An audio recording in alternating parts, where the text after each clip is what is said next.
നടി ബിന്ദു പണിക്കരുടെ മകളും നടിയുമായ കല്യാണി പണിക്കർ മലയാളികൾക്ക് സുപരിചിതയാണ്. സമൂഹ മാധ്യമങ്ങളിൽ സജീവമായ കല്യാണി പങ്കുവച്ച ഒരു ഡാൻസ് വീഡിയോ ആണ് ഇപ്പോൾ വൈറലാകുന്നത്. സൽമാൻ ഖാൻ ചിത്രം റെഡിയിലെ ക്യാരക്ടർ ദിൽ ഹേ എന്ന ഗാനത്തിലാണ് താരം ചുവടുവയ്ക്കുന്നത്. ഇങ്ങനെ നൃത്തം ചെയ്തിരുന്ന് എൻ്റെ ശരീരത്തെ ഓർമ്മിക്കുന്നു. ഇത് പെർഫെക്റ്റ് അല്ല എന്ന അടിക്കുറിപ്പോടാണ് വീഡിയോ നൽകിയിരിക്കുന്നത്. കാർഗോ പാൻസും ക്രോപ്പ് ടോപ്പും അണിഞ്ഞാണ് കല്യാണി ഡാൻസ് ചെയ്യുന്നത്. ഒറിജിനൽ ഗാനത്തിലുള്ള സൽമാൻ ഖാൻ്റെ സ്റ്റെപ്പുകളും കല്യാണി ചെയ്യുന്നുണ്ട്.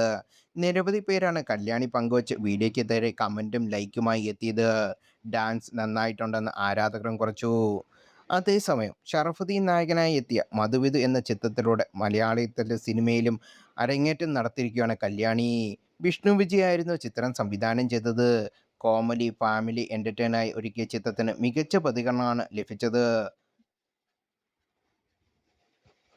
കൂടുതൽ വാർത്തകൾ അറിയാൻ ഈ ചാനൽ സബ്സ്ക്രൈബ് ചെയ്യൂ, ഷെയർ ചെയ്യൂ. Thank you.